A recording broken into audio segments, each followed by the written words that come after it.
I think we all need to learn to have more fun. You know, just forget about the hardships of the world and gaming in general, and just sit down to something that doesn't make a lot of sense. You guys have been doing it for years. I remember last week we were talking about depressing boss fights. We've come a long way in a week, haven't we? Where there's conflict in a video game, you can bet your life that developers will find a way to make said conflict hilarious, even when it shouldn't be. But that's okay, because you can only access the vast majority of joke weapons by doing something annoyingly specific, or by beating the whole game. So nothing is ruined and everyone's having fun. I'd call that a good day. Worth pointing out that for the sake of keeping the video fractionally more interesting, I'll be looking at joke weapons that actually do a thing, rather than just, hey, here's a feather duster in the colours of the Romanian flag, go kill people. What? Nah, joke weapons are serious business, can't let standards slip just because you're using something stupid. These games are meticulously designed to incorporate these weapons, definitely not an afterthought. Now, if you'll excuse me, I'm off to save the world using my feather duster of destiny.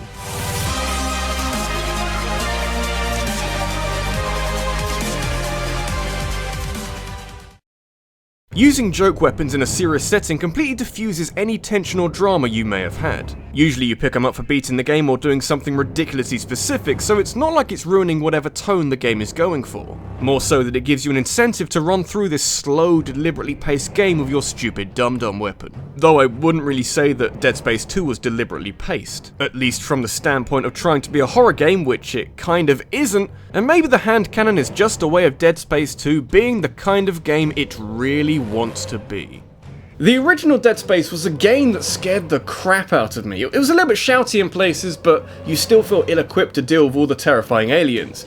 Dead Space 2 was a little bit less scary, more action-orientated, and I felt that it didn't really do the name justice. But hey, it's still a good game, and you can still have a lot of fun with it, especially if you give the player a one-hit kill weapon.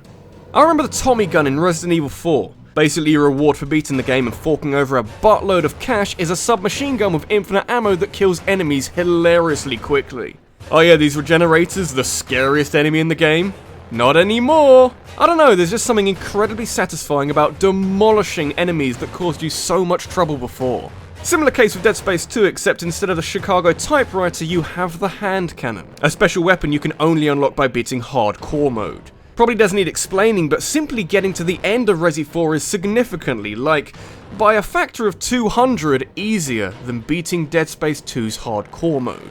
No checkpoints, hardly any saving, you're gonna die a lot, so get used to it. But the hand cannon is one almighty carrot on the end of the stick. The feeling you get from waltzing through the game, shooting monsters with a foam finger that says bang,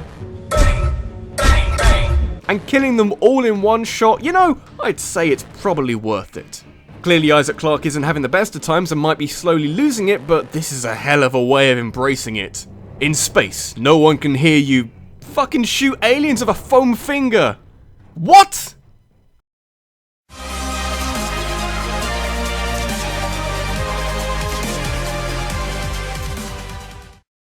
So there's a tendency for joke weapons to either be hideously underwhelming and only in the game as a joke, or for them to be endgame super weapons that obliterate enemies that caused you so much trouble. Doesn't tend to be much of a middle ground really, but occasionally you find a stupid weapon that actually has a small niche within the game.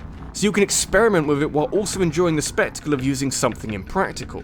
Now, those of you who dislike when I mention Metal Gear might want to hold on to something, though if you get riled up because someone talked about their favourite series, maybe you should re-evaluate your priorities. The water pistol in the Phantom Pain is kinda funky. In a game with a lot of weapons to choose from, and indeed a lot of different styles of getting shit done to choose from, the prospect of running up to a bad guy and squirting him in the face, bit of a hard sell. But these games have always been about tactical espionage, so any advantage you can get is gonna be pretty handy, even if it does come from a squirty gun. Against enemies it isn't so good, you can sort of stun them, but if you're trying to sneak around a base or an outpost, don't leave home without it. You can spray it near enemy guards as a means of distraction, and since it doesn't count as an attack, you won't trigger an alert for doing so.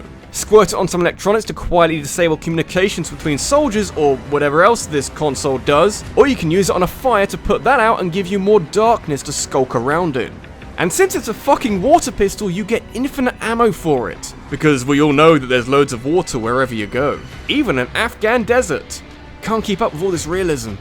It's a mark of a good joke weapon when you don't think it will work for something, but it ends up being pretty useful. Later on in the Phantom Pain, when you're fighting the man on fire, you think, hey, I can use that water pistol I have and put him out. Turns out it doesn't work, but holy shit it does! You just gotta spray him a few dozen times. It's how the pros do it.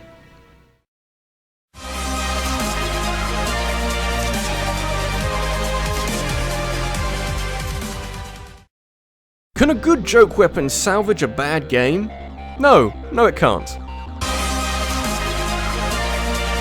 But that doesn't mean that you can't enjoy it in isolation. Just because every design choice ended up being terrible ideas doesn't mean that you can't squeeze half an ounce of fun out of it. Take Shadow the Hedgehog for example, a game concept that should never have been a real thing that became exactly the sort of twisted parody that someone would make if they were trying to be ironically edgy. Even ignoring the damn guns, you've got a hilariously stupid plot with clunky controls and shoddy level design, and all of this is irrelevant because the Omochao Gun exists. What if I told you if this was my favourite thing about this game? It's easy and probably accurate to think that Sega forgot to consult their resident humans about what this abstract concept known as fun is, but the inclusion of the Omochao Gun is like a lighthouse piercing through the murky skies. Despite being named after one of the most annoying characters in the series, which says more than I could possibly say, screwing around with the Omochao Gun reminds you that there can be some very specific fun to be had in this game. You just need to beat one of the final stages and now you've got a gun that shoots Omochao heads that bounce all over the place, reliably killing enemies without a lot of effort while also offering a brief bit of respite and comic relief in a game devoid of lots of nice things. And if this still doesn't work for you, just think of it like you're shooting the decapitated head of Omochao at enemies. Never seen him be so useful.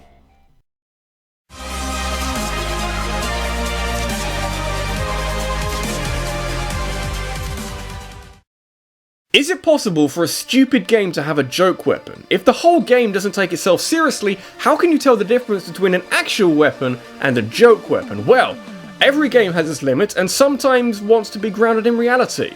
It's when it steps out of reality that you should probably be paying attention.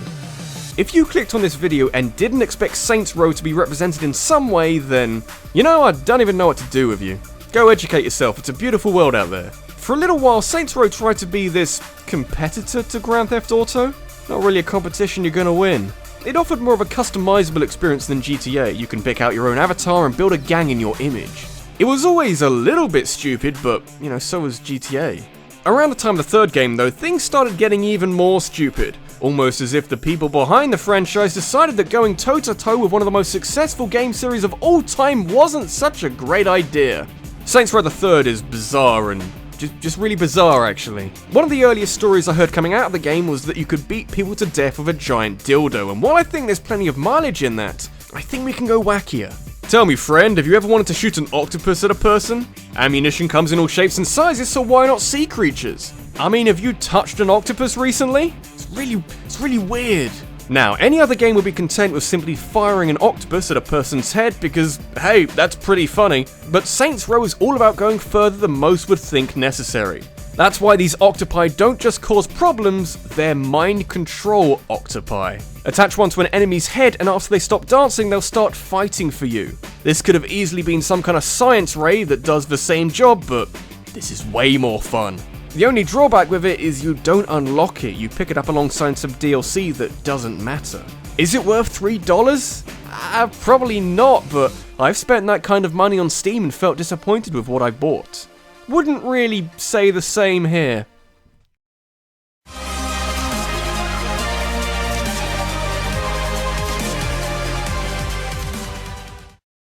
Contrast is the name of the game here. Not really an absolute must, but in terms of catching you off guard and the joke coming out of nowhere, yeah, does help, don't have any build up. The focus of Faction Armageddon, which is currently the last game in the series after it sold like shit, is shooting a bunch of aliens on Mars with a variety of futuristic weapons. It's not a terrible game by any means, but it doesn't really have anything interesting to it. Even talking about it now, I'm struggling to give you a hook.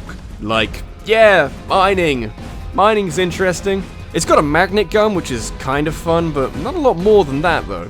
But hey, hang on, this is a game in a series that pioneered the Geo mod, where you can smash through any surface you like. Here it's only really used to make more explosions than you're probably responsible for, giving the whole game this dark brown feel punctuated by alien blood and shiny explosions. Though if you go off the beaten path, blow a few walls up and walk through this Indiana Jones style hidden corridor... Guys, I found something interesting.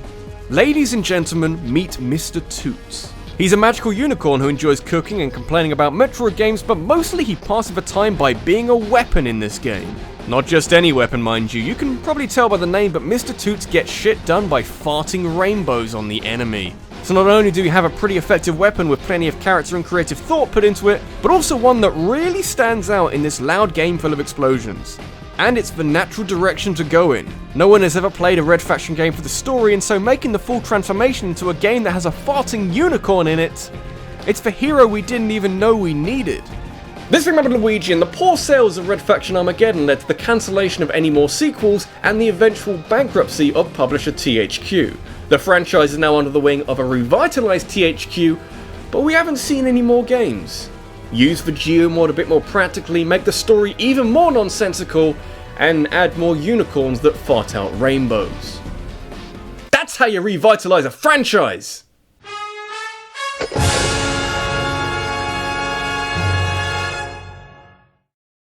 Got a topic that you'd like me to discuss in a countdown? Leave a suggestion in a comment below and head over to my Twitter, where I'll be holding a vote to decide the subject of the next countdown based off the best of your submissions. Thanks for watching, guys, and I'll see you in the next one.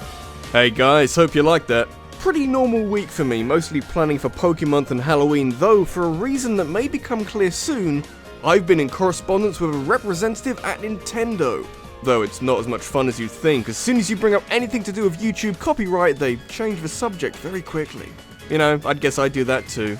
But then again, I haven't got too much to be ashamed of. Especially not my patrons over at Patreon, who are being treated to all manners of sweet-ass rewards. You too could enjoy these nice things by clicking the link in the description, or on that scrolly text thing. Harder than you think making that, make sure it gets some use.